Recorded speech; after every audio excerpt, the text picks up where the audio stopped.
president. We're asking for you. You're spending billions of dollars in Texas, but we got a problem here in Chicago.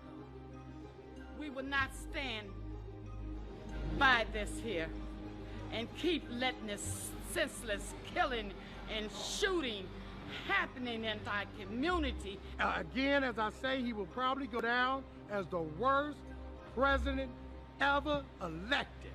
Bill Clinton was the African-American president.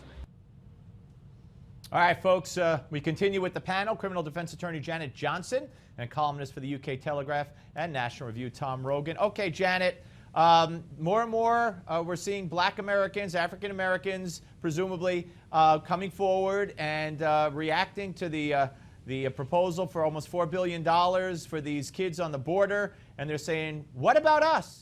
What about us? Deal with us first. We need money. We need help. Yeah, I don't think that was a reaction to the money being spent on the border. I think it was a reaction to gun violence in Chicago.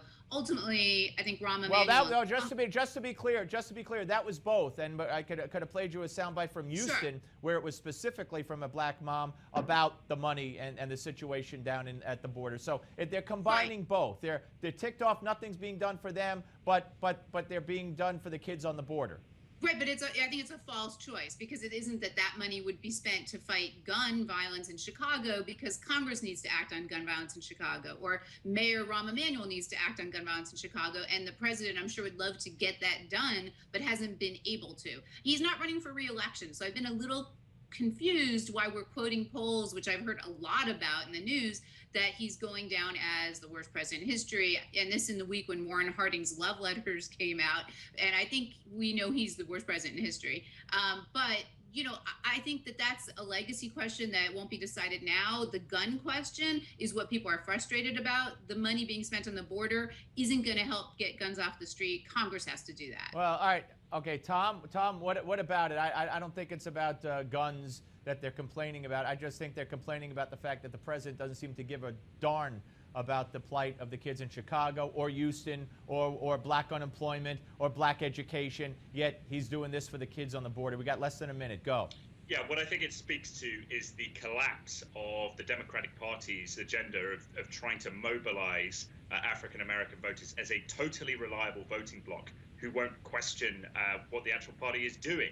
Because the reality of Chicago, areas of Los Angeles, Baltimore, Washington, D.C. is that the liberal project of the Democratic Party of welfare has failed, and that crime is out of control, that social mobility has been buried, that entire communities feel an absolute hopelessness. And of course now the Republican Party has to step in here and offer a meaningful alternative. And what is the alternative? What is the alternative? Well, I would say the All alternative. right, well, you know what? Guys, that's a great way to end, because the clock says we must. So we'll pick this up another time. Thank you both, Janet Johnson and Tom Rogan, for being on the Malzberg panel. We'll be back with former NYPD Detective Bo Dietl and more of the Steve Malzberg Show. But first, this hour's American Moment takes a look back at the attack on the USS Missouri.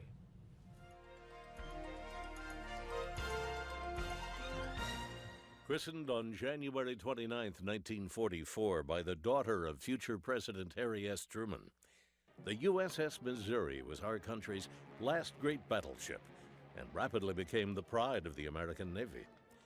On the 11th of April, 1945, she was attacked by a kamikaze pilot who crashed his aircraft into her starboard side, causing minor damage, which can still be seen to this day. The Missouri's commander, Captain William N. Callahan, ordered the pilot's body to be recovered so he could be buried at sea with full military honors. Serving with distinction throughout the Great War and beyond, it seemed only fitting when General of the Army Douglas MacArthur chose her as the site of the Empire of Japan's unconditional surrender.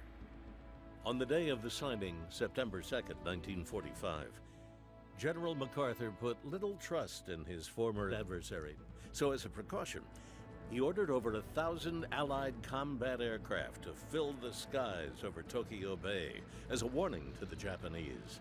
Should they be planning anything but complete and unconditional surrender, retribution would be swift and complete. With her decks filled with sailors and soldiers alike, Supreme Allied Commander Douglas MacArthur began the ceremonies. He took his pen and handed it to General Jonathan Wainwright. Wainwright was touched. He had stayed on in the Philippines during the 1941 Japanese invasion, survived the Bataan Death March, and spent 4 years in a Japanese POW camp. A new long peace between Japan and America had begun.